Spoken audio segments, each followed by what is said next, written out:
Desperado na sila. Oo, desperado na sila na maipatumba si VP Sara Duterte. Etong mga grupo ni na bangag, mga kababayan, mga makakaliwa, mga rebelde, mga dilawan, mga pulahan at iba pang mga anti-Duterte, mga kababayan.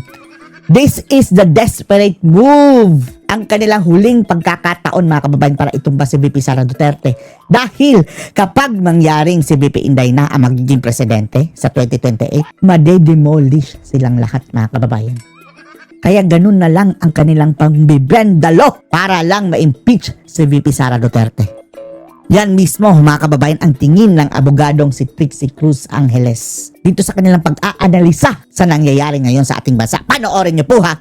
Ano ho ba ang inyong reaksyon tungkol po dito? Sabi ng Vice Presidente, baseless, walang ebidensya at pamumulitika lamang. Walang ebidensya at pamumulitika lamang. Impeachment nga laban po sa kanya.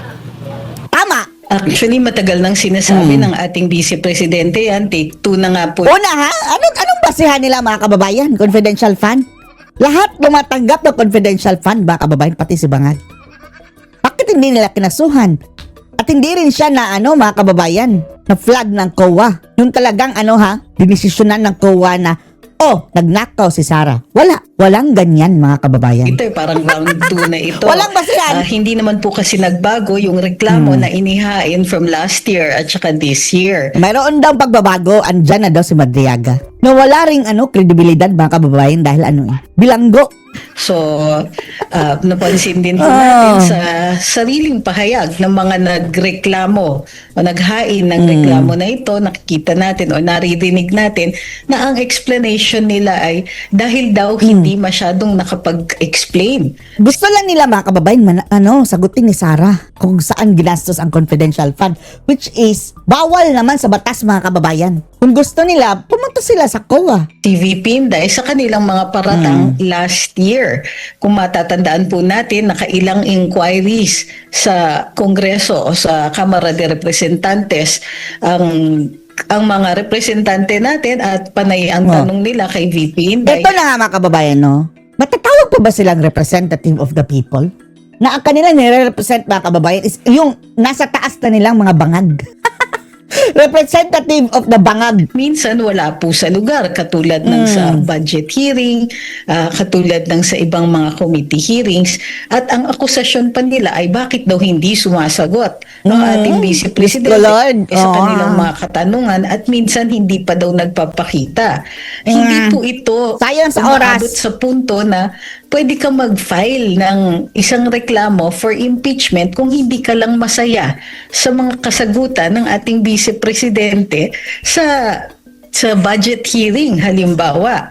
So parang masyadong either hindi handa yung mga naghain ng reklamo na sumagot sa katanungan kung bakit sila naghahain ng ganito. Laban sa Vice Presidente, isang Vice President na napakalaki ng mandato, napailang boto siya. 31 million votes nung 33 ba? 31. 2022 elections.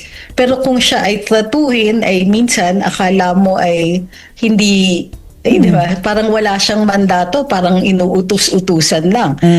Tapos ang nag-uutos, mga kababayan, itong mga reject sa lipunan. Mga nagtatanong sa kanya sa Kongreso, bunga ito. At yung taga-UP na si Shelo Magno, naging bobo na rin, mga kababayan, Ang post niya, mga kababayan, kung talaga daw abogado daw si VP Sara, bakit wala daw siya kinakasuhan na kurakot? Stupid! Yan, mga kababayan, nagkukunwaring mga matatalino daw tapos bugok. Ilagay mo si VP Sara doon sa ombudsman para mayroon siya makasuhan. Talagang bugok, mga kababayan, itong mga anti-Duterte. Nagiging bobo, mga kababayan, nawawala sa reasoning. Nawawala ng matinong kaisipan, mga kababayan. Alam natin na pinagplanuhan siya at yung mga inquiries, kunwari, in aid of legislation last year, ay sariwa pa sa isip natin. At alam natin na... Ngayon, mga kababayan, ayan na naman. And then, yung pagbalik daw ni Tambaluslos doon, mga kababayan, napakita na naman sa Kongreso, di ba? Di ba nawala siya matapos tong issue ng flood control? And then, ngayon, kaya pala bumalik si Tambaluslos dahil nagpa-facilitate na naman, mga kababayan, sa pagpapa-impeach kay VP Sara Duterte. Hindi na talaga, mga kababayan, niya binitawan ang kanyang ambisyon na maging presidente. Umaasa pa rin si Tambaluslos na kapag mawala na daw si Sara sa Balakid, mga kababayan, magre-resume ang kanyang plano. Ito ang talagang What? pinagpaplanuhan nila na maghain ng isang impeachment complaint with the end in view na matanggal siya. Ang unfortunately, dahil nga magaling siguro sumagot ang ating bise at saka kukonti lang talaga ang kanilang maihuhugot na facts, ganito kahina yung kaso na Ang problema, kahit pa gaano kahina, mga kababayan, dahil kasabwat nila ang House of Representatives, arangkada pa rin yan. hain nila. Arangkada pa rin. Circle, eto na naman po tayo, same Eto complaint, na naman. same faces, walang pinagbago. Except hanggang Madriaga. ngayon, hindi pa rin nakakapagbigay ng mas mabigat na dahilan sa pagfa-file ng ganitong kaso. Opo. Attorney, ano sa tingin po ninyo yung, sabi mo nga, take two na ito at lagi na itong sinasabi ng Vice Presidente. Anong sa tingin mo ang nag-trigger sa Vice President na magsalita? Lumabas na dahil nakikita natin usually yung tagapagsalita niya, ang legal counsel niya sa impeachment na si Attorney Michael Poa yung nagsasalita, sumasagot po doon sa mga reklamo o yung mga akusasyon laban po sa Vice Presidente. Ang ginagawa ng ating bise ay fini-frame niya yung konteksto at saka itong reklamo sa impeachment. Nilalagay niya sa tamang konteksto para makikita natin. Ito'y Tamang saya ng perspective. oras, Oo. saya ng resources, Saya at talaga. maliwanag na hindi public interest ang pinupuntirya. So, para lang hindi Habang kay bangag, mga kababayan, na maliwanag na nangurakot, wala, binasura ng mga animal, mga kababayan. Ang sabi nga ng mga netizens, may nababasa tayong mga post, mga kababayan, na ang tanging accomplishment lang daw, mga kababayan, ni Marcos ay yung pagiging bangag daw niya. Wala nang iba. Yan lang ang pwede niyang masabi niyang accomplishment. malingat sa isipan at sa paniningin ng mga tao ang tunay na dahilan kung bakit inihain ito. Alam niyo naman, matatamis rin minsan ang salita ng mga taong naghahain, parang pinalalabas na ito para sa katarungan, Oo. for accountability, for Taong bayan. transparency. Gagamitin pa ang taong bayan, mga kababayan, ng mga hudas. Lord. Very transparent Taong naman kung bayan. ano talaga ang tunay nilang Tapos sila na rin daw ang taong bayan. At the same Okay. time. Opo, attorney, sa tingin po Stupid. ninyo, may legal na Stupid. batayan ba itong paratang sa impeachment complaint, lalo Wala na nga eh. po doon sa issue kay itong Mary Grace Piatos? Yan nga kababayan, code name. Hindi nga dapat ilagay talaga ang pangalan. Uulitin natin, medyo Bakit paulit-ulit yung mga kababayan, isyong piatos-piatos? Talagang hindi ba nakakaintindi talaga? nakakabahala na ang mga makakaliwang grupo ang naghain ng isang reklamo na nagde-demand na mag-release ng impormasyon na normally talagang itinatago for national security. Oo nga. Ulitin ko, ang sa saligang batas, ang binabasa natin dyan ay talagang required ang transparency for accountability ng mga public officials. Ngunit may mga exceptions ito at ang isang exception dyan ay national security concerns. National security Hindi mawawala concerns. sa isip ng ordinaryong mamamayan ang relasyon ng mga naghain dito sa mga grupo na designated terrorist groups. Designated terrorist groups. Good job. Baka sasabihin na naman nila, red tagging ito, red tagging. At nakakabahala na sila yung nagde-demand Oo. ng pagre-reveal o Sino pa yung ilalabas ng mga Affiliated sa mga terorista. confidential matters na maaaring makapagpeligro sa buhay ng mga confidential agents or informants or makakapeligro sa mga operasyon na intended na protektahan ang seguridad ng bayan. So, kumbaga, may transparency at work dito. Pero ang transparency na nakikita natin ay dun sa intensyon ng mga nag-file ng reklamo. Opo. Kaugnay pa rin po dyan sa impeachment complaint nga na tinutukoy ng Vice Presidente. Papaano po nyo ikokomento naman itong sinasabi nga ng Vice Presidente na ang investigation in aid of legislation noong 19th Congress ay isang fishing expedition? Totoo. At in fact, parang fishing expedition pa rin. Oo, yun pa rin ang nangyayari mga kababayan, the same. Impeachment proceedings. Kasi nga ang sinasabi nila, lalong-lalo na, i-quote natin si dating Congresswoman Franz Castro at saka former Congresswoman Lagi nila sinasabi mga kababayan, para malaman natin kung saan talaga ginastos. sa kanilang isang forum ay sinasabi nila talaga dahil hindi daw satisfactory ang mga kasagutan ni VP As if naman, no? Inday sa kanilang mga inquiries in aid of legislation, ma-file na ng impeachment na Para sumagot. magkakalaman na daw talaga. Hindi nga alam. Excuse me, may ibang paraan para malaman ang impormasyon na yan. Hindi po kailangan ng impeachment or impeachment Oo. Nagkawa mga kababayan, antayin nila kung mayroong flag sa COA. Iwala, i-clear na nga sa proceedings COA. para magkaroon para makuha nila yung impormasyon na yan. They could have filed under FOI.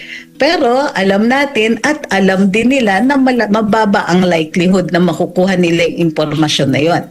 Pero hindi lang po yun ang hinahabol nila. Alam natin na hindi pa rin nila binabago yung ibang posibleng hindi nila binabago yung ibang mga paratang, including but not limited to yung mga akusasyon sa kanya nung hindi pa siya vice-presidente with the intention of opening up or kukuha sila ng isang order para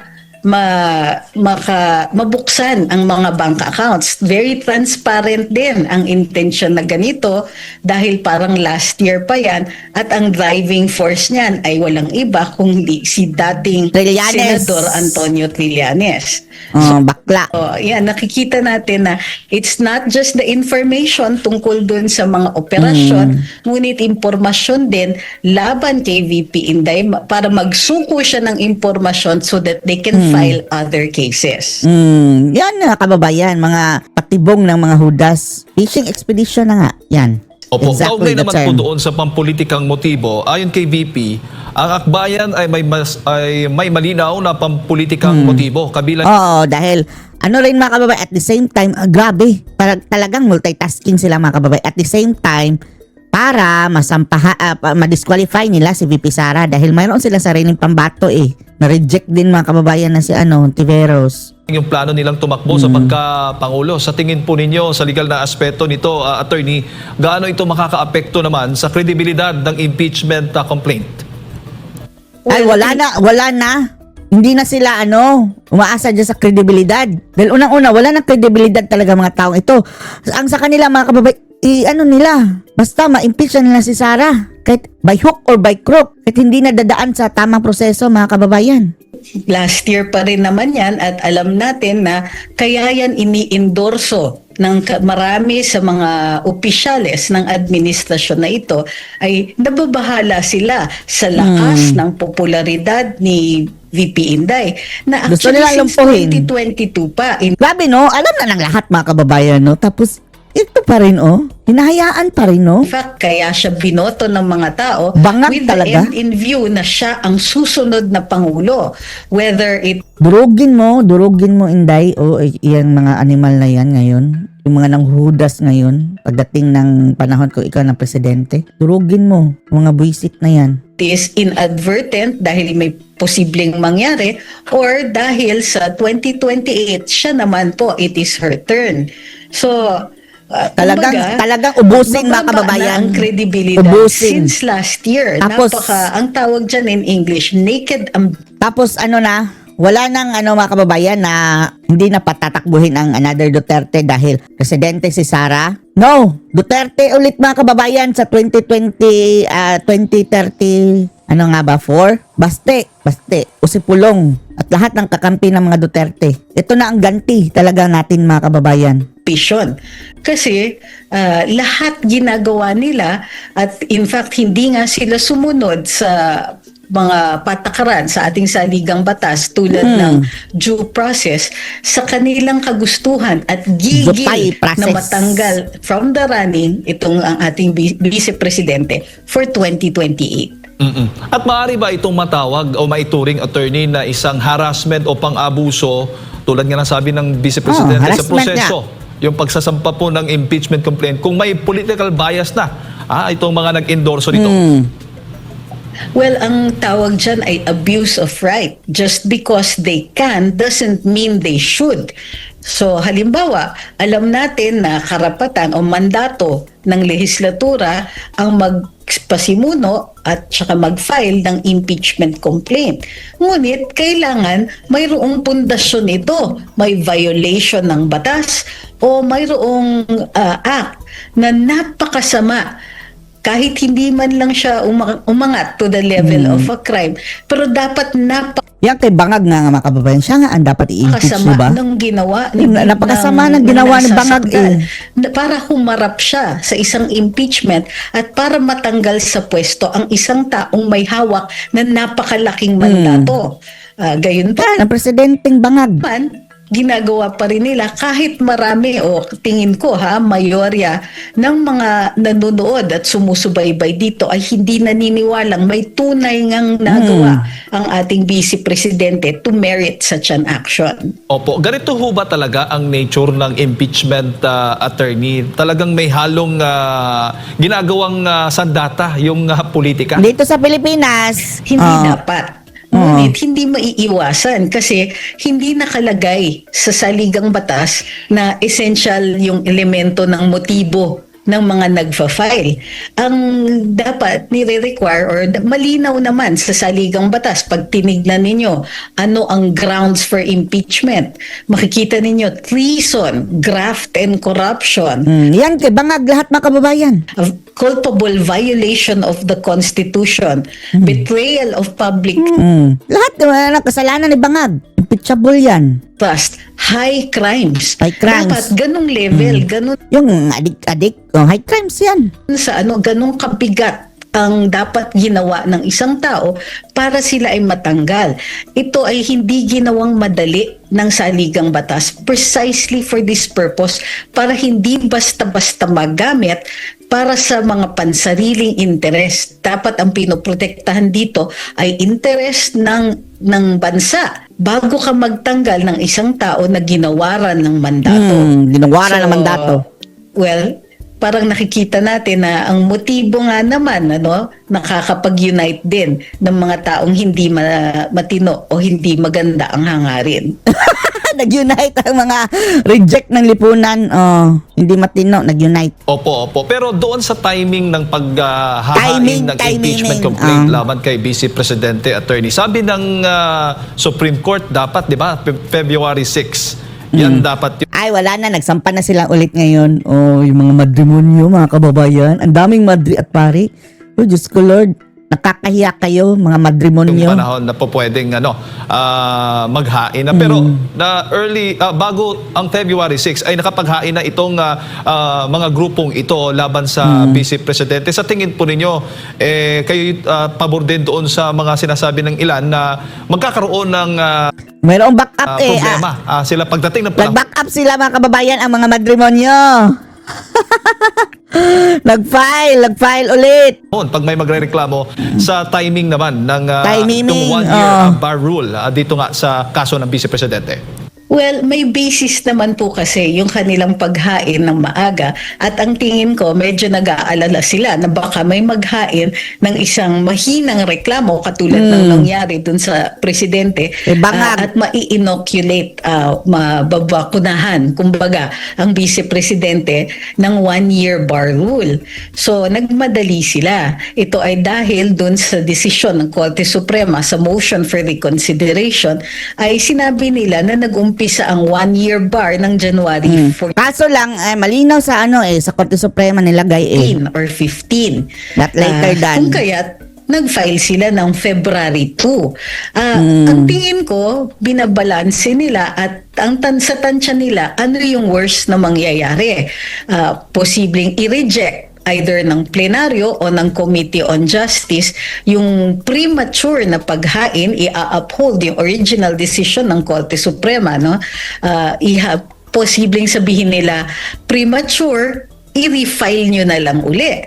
Or pwede ring sabihin, premature, hindi sang-ayon sa rules, mag-uumpisa ang 1-year bar rule. So those are the two things na posibleng mangyari. Either way, kung sa worst case scenario, baka umakyat sila sa Korte Suprema para i-clarify kung ano talaga ang nararapat na date. Pero ang tingin ko dyan is, ang tingin ng mga naghain ay minimal yung risk sa pag-file ng February 2. Mataas ang risk kung nag-intay sila ng February 6. Opo, bago ko lang ipasa kay partner attorney, may bias ba sa tingin po ninyo yung pagtrato ng HOR dito nga sa impeachment complaint laban kay VP Sara Duterte at doon kay Pangulong Bongbong Marcos Jr.? Ay, napakalaki ang bias. It is a difference of motivations. Kasi Sobrang doon sa bias. reklamo na inihain kay Pangulong Marcos, ang motivation ng ilang mga kongresista or yung mga lalong-lalo na yung mga nakaupo sa Committee on Justice ay protektahan ang Pangulo. Samantalang wala tayo pang nakikita o nadidinig sa mga pahayag ng ilang mga representante na ganito din yung intention nila sa ating Vice Presidente. Bukod pa dyan, yung kanilang reaction sa desisyon ng Korte Sila na mismo ang abogado, Suprema no? ay nahahalata yung tila may konti bang pikon na natalo sila doon sa reklamo o doon sa inihain sa petition for certiorari and prohibition doon na inihain sa Korte Suprema. Yung fact na kinailangan ni pang i-refile yung reklamo ni VP Inday ay nakita natin hindi maganda ang pagtanggap ng ilang mga representante at tila may maktol doon Nagmamaktol sa desisyon. ang mga ulo. Lalo na may ilang nagsasabi sa kanila. So, masyado daw nag-i-interfere sa kanilang powers. Kung sang-ayon kasi sila, hindi natin makikita yung mga ganitong reklamo. So, alam natin that iba po ang pagtanggap talaga. Could we call it bias? Hindi ako sure kasi political ito eh. This is a political process at alam natin na ang politics natin ay may killing talaga. Bias On talaga. the person that you're talking to. So primarily, may motivation talaga towards their own parties and their own interests ang ating mga politicians. So hindi yan nakakagulat. Nor is it illegal. Prof, magandang umaga. Si Admar po ito. No? Napag-uusapan yung si Mary Grace Piatos. Nakikita niyo po ba na obligado yung ibang ahensya ng gobyerno, lalo na yung may mga confidential fund din, na magdepensa? Kasi mauungkat yung sistema ng paggamit ng confidential fund. Nandyan yung Office of the President, yung DILG, DND, sa panig naman ng militar and pambansang pulisya, intelligence funds naman yung tawag nila. Nakikita niyo po ba na dapat magsalita or madadamay din sila? Kung hindi rin sila magsasalita, maaring magiging kasangkapan ito, lalo na ang mga nanguna dito sa pagpapa-impeach nga ay mga makakaliwang grupo, magiging kasangkapan nila para mapuna yung intelligence or confidential fund ng gobyerno. Yun nga po yung danger. Bukas na bukas, kung itong impeachment ay magbunga ng maganda para dun sa mga naghain nito, posibleng maka-establish ng president kahit man lang impeachment proceedings, na makakuha sila ng impormasyon na normally protektado ng Estado because it also is supposed to protect the state. Yung mga intel funds na yan at saka confidential funds, they are secret for a reason, to protect people. Sinabi nga dun sa isang forum ni dating Congressman Mike Defensor na mayroong instance pa nga in one case nung speaker daw si Jose de Venecia na mayroong pagkakataon na mayroong pinilit na impormasyon na ganon at hindi po maganda yung naging resulta na ilagay sa panganib yung mga taong involved sa operasyon na yon.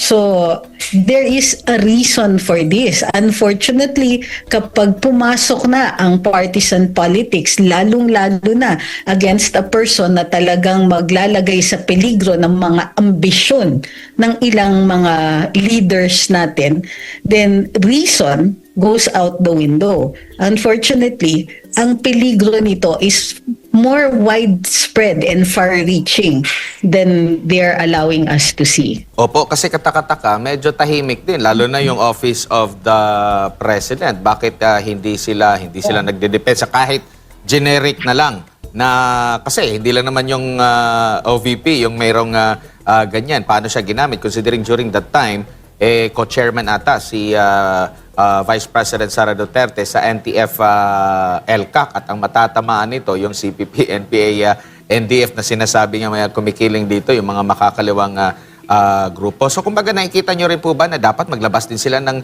statement patungkol lang sa confidential fund, or alam mo na talagang dahil pabor din sa kanila kaya hinahayaan na lang nila ang OVP? Actually, ang nakikita natin dito ay walang lumalabas na policy statement.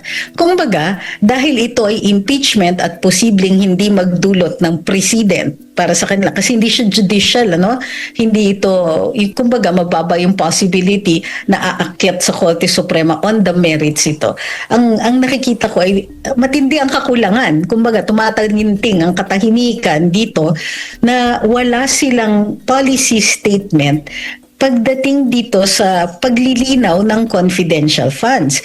Kung talagang may issue sa paggamit ng confidential funds, baka dapat sinasharpen nila o ginagawa nilang mas madaling intindihin at mas madaling sundin at protektahan ang dapat protektahan sa pagbabago ng polisiya dito. Ayusin halimbawa nila yung Joint Memorandum Circular na naglalahad ng mga rules sa pag-liquidate ng confidential funds. Wala tayong nakikitang ganyan. In other words, maliwanag na it's only the Vice President and yung paggamit lang niya ng confidential funds ang willing nilang ipaungkat.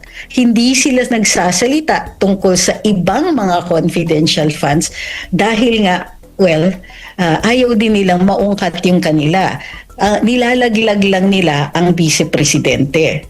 So, kawawa talaga si VP Inday dito. Opo. Ma'am, dito po sa naging pahayag ni Senator Risa Ontiveros na kinote doon sa video, maaari ba natin talagang makonclude na dito po sa hakbang nila for impeachment, lalo na doon sa recent interview, nakapanayam din si Senator Risa na sabi niya na kumpiyansa siya, basta magkakaisa lang, kayang matalo ng sinasabi nilang opinion sa pagka-presidente sa 2028 election si VP Sara. Alam niyo naman na you can fake it till you make it ay isang form, isang strategiya o taktika para sa eleksyon. Kailangan talaga ang mga nag-aambisyon maging kandidato ay i-portray nila na malakas sila. But in this case, medyo may slight fail kasi mayroong kondisyon kailangan magkaisa para manalo. Acknowledgement ito ng lakas ni VP Inday, ng taas ng kanyang popularity ratings at trust approvals. So kailangan nilang mag-resort sa ganitong mga strategiya at ganitong klaseng communication style. Kumbaga na magpo-project ka ng strength pero hindi niya kayang i-project ng lubos kasi nga inaamin nila na by themselves o yung itong mga hiwa-hiwalay na maliliit na grupo ay masyadong mahina kung lalabanan nila ang Vice Presidente. So it will require na mag-vote in pa sila para lang para lang magkaroon ng credible na challenge yung kanilang panig. So ako, I don't see that happening anytime soon. Opo, at sa mga ganitong klase po ng pamamaraan po, attorney, epektibo pa ba ito? Kasi naalala natin, during 2016, napuruhan doon siguro si Vice President Jojo Binay, pero dumaan din ng mga pag-uusig at grabing kritisismo, lalo na si former President Rodrigo Duterte. Pero bumaba siya ng may mataas ang grado po, no? At siguro maghahalos 3 taon kasi sinasabi ni VP Sara 2023 nag-umpisa nga itong mga pag-atake laban sa kanya. Pero nananatiling siya ang may mataas po na grado sa lahat ng matataas na opisyal. Sa tingin niyo po, sa panahon ngayon, sa mata po ng publiko, epektibo pa ba ito? Itong ganitong klase po ng pamamaraan na yung inaakusahan para bumaho yung kanyang pangalan, babango yung nag-aakusa sa kanya at feeling niya na backup siya ng taong bayan at kumbaga may mandato ang taong bayan sa kanya na ilahad kuno ang mga paninira or mga alegasyon laban dito sa pangalawang Pangulo? Well, ang tingin ko hindi na siya effective, ano? Kasi otherwise, maaapektuhan talaga ang trust and approval ratings. And in the past year, kahit bumaba siya, no, from 2022 until the present, nakikita natin na siya parate, consistently, ang pinakamataas ang trust and approval ratings. Posibleng bumababa siya, pero never siya naging number 2, kahit siya yung vice-presidente. Maintained ang kanyang popularity. So, ibig sabihin, kahit kitang-kita ng karamihan ng mga, especially yung mga, mga nakatutok dito sa issues na ito, maliwanag. Ano yung motivation, ano yung purpose, kumbaga napaka-common knowledge na. Unfortunately, wala silang ibang strategiya, walang ibang recourse. Kumbaga, walang mapupuntahan o walang ibang magagawa ang mga kalaban niya para magkaroon ng kahit man ng katiting na fighting chance. So in order to do that, ito pa rin ang bagsak nila. Kahit maliwanag sa mata ng mga tao yung ginagawa nila. After all, kung suntok sa buwan na rin lang, ibuhos na nila lahat para dito sa strategiya nila. Unfortunately, feeling ko baka hindi sila pa rin, hindi enough yung ginagawa nila. 33 million is a very, kumbaga, nakakatakot na number yon para ma-overcome. So kahit ngayon, naaapektuhan sila sa taas ng trust and approval ratings ng bise. Baka siguro dapat baliktarin nila, purihin na lang nila si VP Sara para mabaliktad yung grado. Kasi the more nilang binabanatan ang vice-presidente, simula 2023, hindi naman po, may pagbaba, pero nananatiling pinakamataas pa rin siya after nitong mga nakalipas po na taon na attorney. O, hindi lang yun. Walang umaangat na leader na maaaring umabot dun sa punto na pwedeng mabigyan ng credible challenge si Vice Presidente. Ang nakikita natin, ang daming wannabes, ang daming nag-aambisyon, pero walang umaabot dun sa level ng trust and approval ratings niya. Hindi nga umaabot sa kalahati ng trust and approval ratings niya at the lowest level. Kasi sino ba ang pinaka-angat ngayon, or at least pinaka-maingay, ay nasa 3% lang ng trust and approval. So hindi, kumbaga, walang credible challenge. So yun yung unfortunate sa kanila. May resources sila, merong strategy na alam nilang nag-work na noong panahon ni Vice President Jojo Binay, pero hindi pa rin nakakausad o kumbaga hindi pa rin na sila nabibigyan ng pag-asa na mayroong chance itong mag-succeed. So kumbaga, ang magiging strategiya nito ng mga opposition ni VP Sara ay kung hindi nila matalo sa rating, hindi nila mapababa yung rating, tanggalin na lang sa pwesto para wala silang kalaban sa 2028. Hindi umubra yung siraan eh. Ilang taon na. Ang dami-daming trolls. Nakikita natin na ang dami-daming talking heads laban kay VP Inday, maging trad media or social media, walang humpay since 2023. Pero hanggang ngayon, siya pa rin ang leading in trust and approval at hanggang ngayon walang umaangat na leader na pwedeng magbigay ng challenge sa kanya. Wala pa rin talaga. Opo, dito naman po sa maaaring partisipasyon ni Madriaga, malino na po ba yung sagot dito ni VP Sara and at the same time, yung nabanggit din ng mismong taga-DILG na wala namang naganap na pagbisita or ang binagbabasehan lang is yung naging testimonya. Kung ganito po yung magiging basihan, bakit naman hindi rin sineryoso yung testimonya ni Gutesa, yung testimonya ang mga pahayag ni Congressman Zaldico, At iba pang mga nagpapahayag, yung mga sinasabi ni Congressman Kiko Barzaga, ni Congressman Leandro Leviste, paglaban sa gobyerno parang medyo matamlay sila, pero paglaban sa mga Duterte medyo aktibo po sila, attorney. Bakit kaya? Totoo yan at makikita natin lalong-lalo na pag siniyasat na ng Committee on Justice ang sufficiency in form and substance ng mga reklamo laban kay VP Inday. Kung ang reasoning nila dito sa sufficiency in substance kay Pangulong Marcos, siniyasat nila at pumasok sila sa merito o bigat ng ebidensya, so to speak, laban kay Pangulo, yung standards ngayon na inimpose nila doon sa pagsisiyasat nila ay i-expect na rin ng publiko pagdating dito kay Vice Presidente. Pero more than that, hindi rin kailangan i-compare. Kasi on its own, masyadong mahina yung mga alegasyon ni Madriaga. Hindi natin nakikita na may sustansya ito o suportado ito ng ibang ebidensya since wala namang naipapakita na ebidensya na nagkaharap yung dalawang yon, kahit man lang ba yung enough for probable cause, di ba? On its own, napakahina ng alegasyon. Ganito yun the more extravagant the accusation, mas mabigat dapat ang kaakibat na ebidensya na i-demand sa'yo.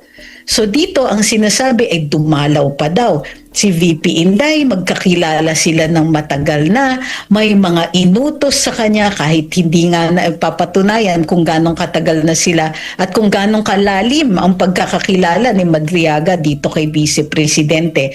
So wala tayong nakikita na inilalabas nila na sufficient evidence para man lang makaabot sa punto na may probable cause. Wala nga sa punto ng reasonable evidence Wala nga sa punto na na maaaring i-stretch yung imagination mo para maisip na totoo ang sinasabi ni Mr. Madriaga. So, ang demands ng ebidensya dito mataas. So, kung yung ebidensya na similar dito kay Pangulong Marcos, pero tingin ko mas may bigat kasi halimbawa may akusasyon si Senadora Amy, mayroong mga public statements already made against the president dun sa ilang larangan sa mga reklamo sa kanya. Dito, there's one single statement, walang support, walang objective evidence tulad ng mga logs, walang eyewitnesses na nagkaharap yung dalawa at wala ring patunay na andun ang presidente at o ang vice president at all sa na nakausap ito ni Madriaga. So unfortunately nga dahil hindi nga pareho yung bigat, mas marireveal ngayon ang motibo ng Kamara de Representantes kung bibigyan nila ng bigat yung mga ganitong aligasyon na napakahina. Opo, may iba lang po ako ng topic ko po, attorney. Dito naman po tayo sa mataas na kapulungan ng Kongreso po. Ang Senado po ay napaugong last week, no? Na magkakaroon daw ng pagbabago, which is hindi naman itinatanggi ng liderato ng Senate na yung pagtatangka na agapan daw nila. Yun yung kanilang termino. At iba-iba yung minsan yung mga pahayag nila minsan conflicting, no? May pahayag din itong si Senador Loren Legardo, wala namang gano'n na pag-uusapan. Yung isa sabi power sharing, term sharing. Yung isa naman sabi naman na walang gano'n, parang gusto lang nila na sa 20th Congress mayroong at least siguro mga ilang buwan na mauupo. Pero yun nga ay tinatanggi. Ano po ang masasabi niyo po ukol dito sa mga ganito po? Na sa rami-rami ng ating mga problema po ngayon sa ating bansa, merong ganito. Tapos, in relation din siguro doon sa naging draft report, no, na maraming matatamaan na mga incumbent na mga senador, pero may pahayag recently din bago si Senador Ping Lacson na medyo absuelto dito ang Pangulo. Well, it is unfortunate nga na nagkakaroon ng ganitong kumbaga exercise ang mga opisyalis natin o yung mga senador natin na ang daming kailangan talakayin doon sa Senado ang daming hinaharap na problema tulad ng mga basic needs ng mga tao, pagkain, tubig, kuryente, nahihirapan ang ordinaryong mamamayan to cope with daily expenses. Pero ito talaga at kitang-kita. So, tapos, hindi pa transparent, no? Ang daming ugong tungkol dun sa mga nangyari. Yung iba, ayaw umamin na may ganon, pero yung iba, umaamin pero with qualifications. So, ang maliwanag dito, naiintindihan natin kung bakit sinasabi na hindi talaga mapagkakatiwalaan ang ilang mga opisyales natin. Lalong-lalo na after this Senate exercise in futility, kumbaga.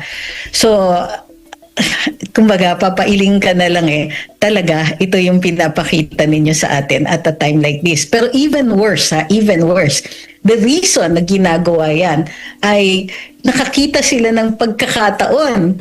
Kumbaga, ginagamit nila yung current na impeachment proceedings para isulong yung mga pansariling interes. Of course, from the start, yung administrasyon, nakikita natin na maliwanag yung paggamit ng, suddenly may mga nabubuhay na kaso, suddenly may kasong nabubuksan, suddenly may mga kasong biglang sumusulong, at ginagamit ito blatantly harap-harapan sa atin ng mga opisyales both in the executive and in the Senate.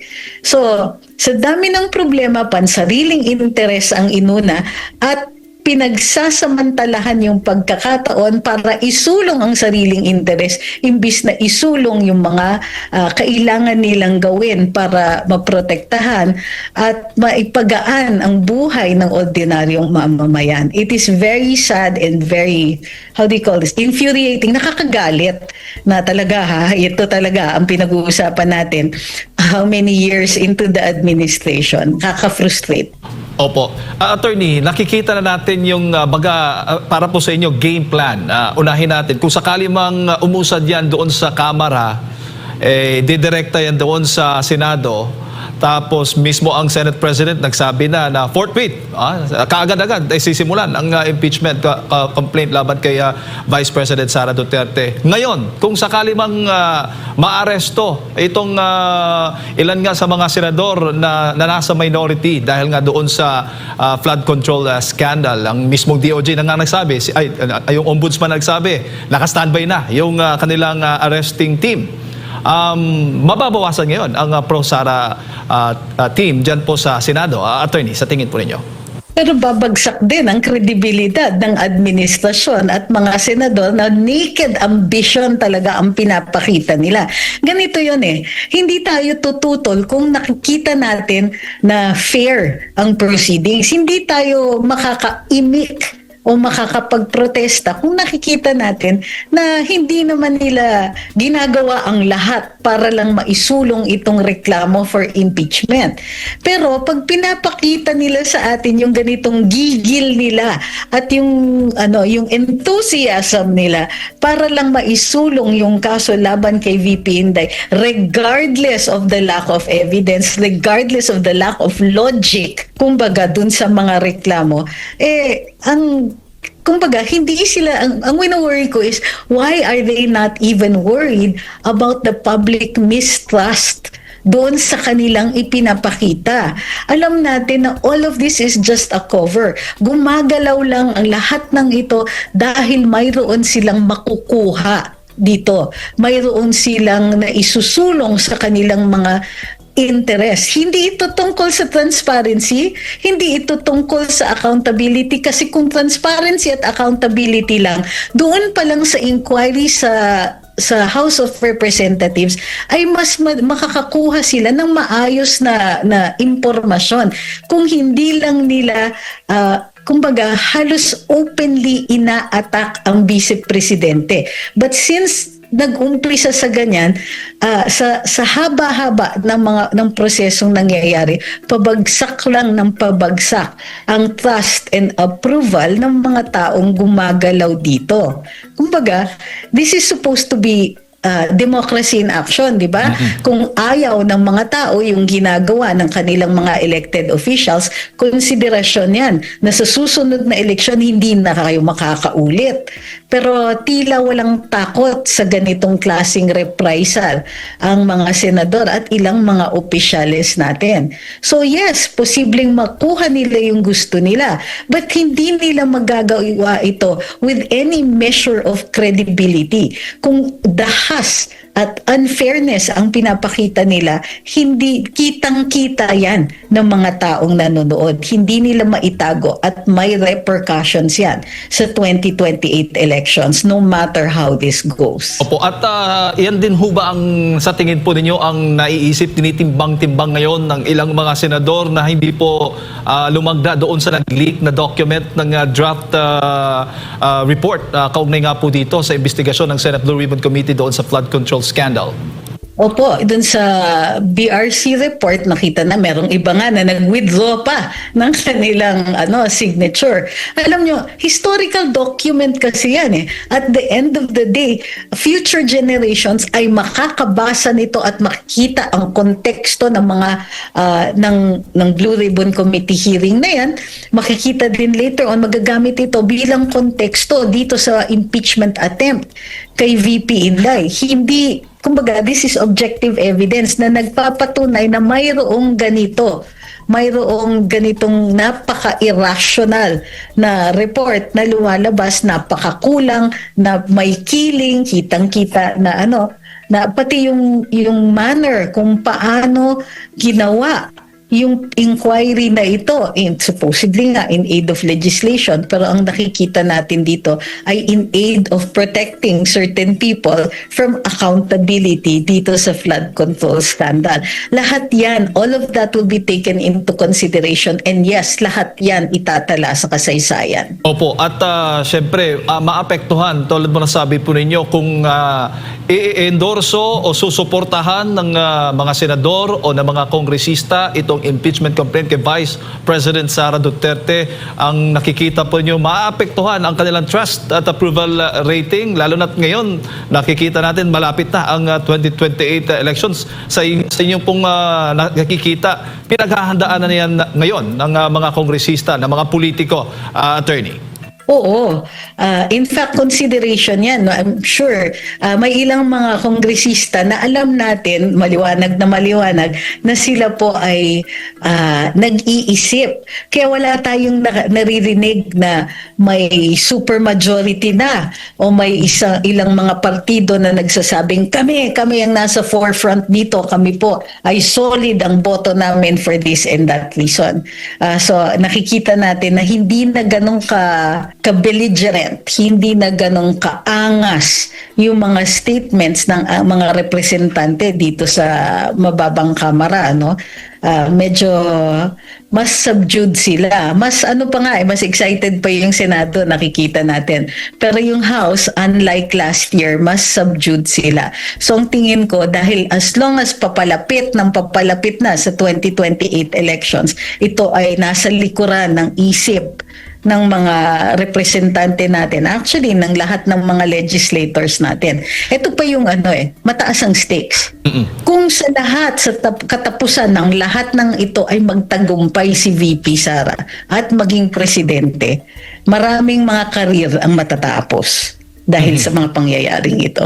Opo. Kaya nga sinasabi, kung gusto nilang mag-survive pa politically, itong mga kongresista ay parang mahihirapan ata, batay nga sa mga pahayag din ng ilang mga minority congressman, ay mukhang mahihirapan na makalusot. Yan din ho ba yung nakikita ninyo, attorney, dyan sa House?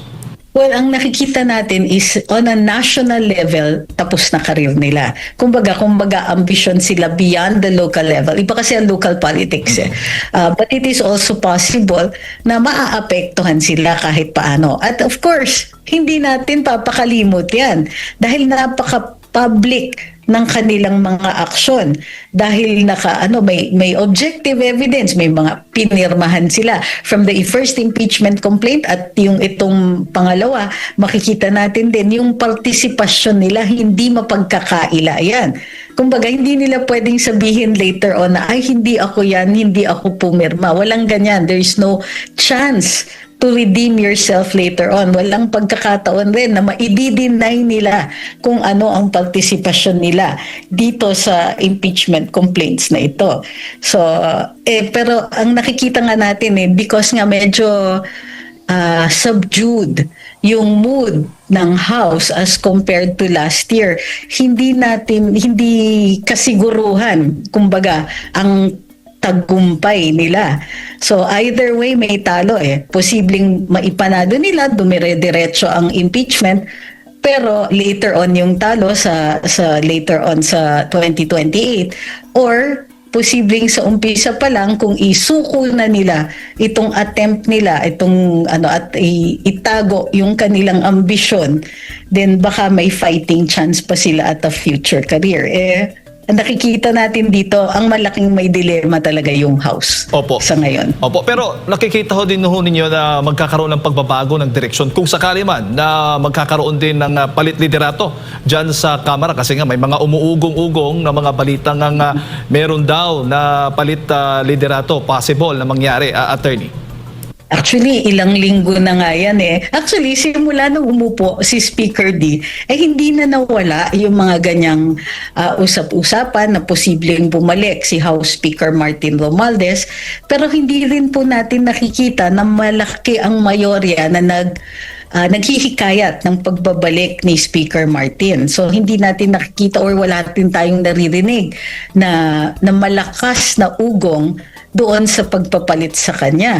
Hindi rin natin alam kung impeachment ang motibo ng ugong na ito or yung mga matatawag natin dito, yung mga benepisyo na natatanggap ng mga representante sa 19th Congress as compared to the 20th Congress. Mas posible pa yung motibo na ganon. So, for the moment, hindi natin nakikita na magiging factor pa yan dito sa upcoming na impeachment ni VP. Pwede bang kung sakali man si Congressman Sandro Marcos ang maging speaker, attorney? Well, anything is possible, lalong-lalo na sa administration na ito. Nakikita natin, di ba?